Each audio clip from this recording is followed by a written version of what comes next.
안녕하세요. 법무사 호인사무소 김민수 법무사입니다.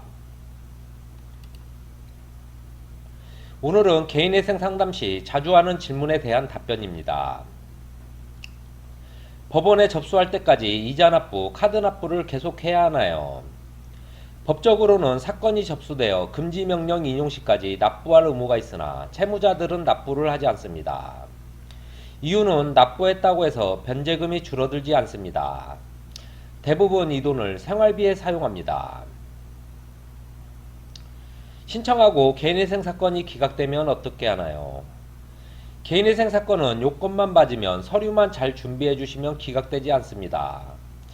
재산보다 채무가 많고 일정한 소득이 있으면 기각되지 않고 개시 결정 받을 수 있습니다.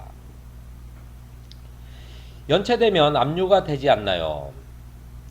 통장 압류 등을 채권자가 할 수 없게 만든 제도가 금지명령입니다. 개인회생 사건이 법원에 접수되면 채권자는 비용을 들여서까지 압류를 하지 않습니다. 채무자가 인가 후 채권자 동의 없이 압류를 해지할 수 있기 때문입니다. 중지명령 제도는 무엇인가요? 장래에 들어올 압류를 막아주는 것이 금지명령 제도이고 이미 압류가 들어왔다면 중지명령으로 채권자가 채무자의 재산을 강제 집행하지 못하게 막아주는 제도입니다.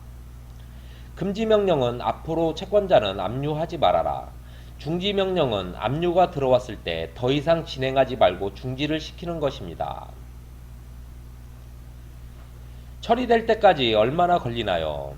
어떤 사건은 3개월 만에 개시 결정되기도 하고 어떤 사건은 10개월이 소요되는 경우도 있습니다. 평균으로 말하면 5개월 정도 소요된다 보시면 됩니다.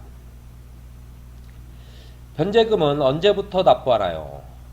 개시 결정이 되어야 변제금을 납부할 가상 계좌가 법원으로부터 나옵니다.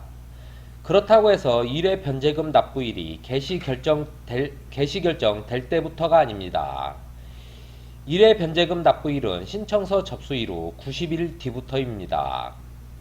7월에 사건을 접수했으면 10월이 첫 변제금 납부일이고 12월에 개시 결정되면 10월분, 11월분, 12월분 세 달치를 한 번에 납부를 해야 합니다.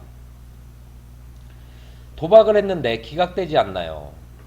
개인 파산은 도박을 기각 사유로 하고 있지만 개인회생은 기각 사유가 아닙니다. 개인회생 신청 대상자의 70%는 주식, 도박, 코인을 한 사행성 투자자입니다. 법원은 몇 번을 가나요? 개시 결정되면 개시 결정문에 채권자 집회인 법원 출석 날짜가 같이 나옵니다. 이때 한 번만 가시면 됩니다. 법원을 가서 무엇을 하나요?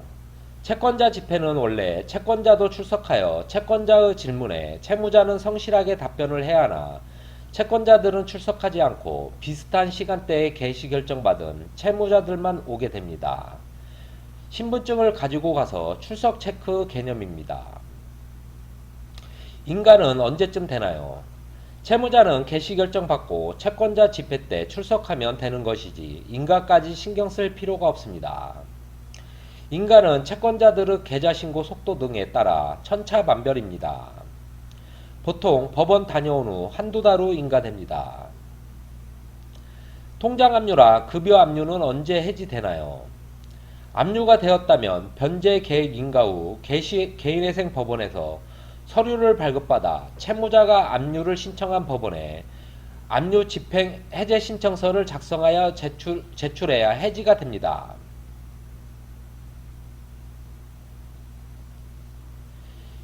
개인회생 단점은 무엇인가요?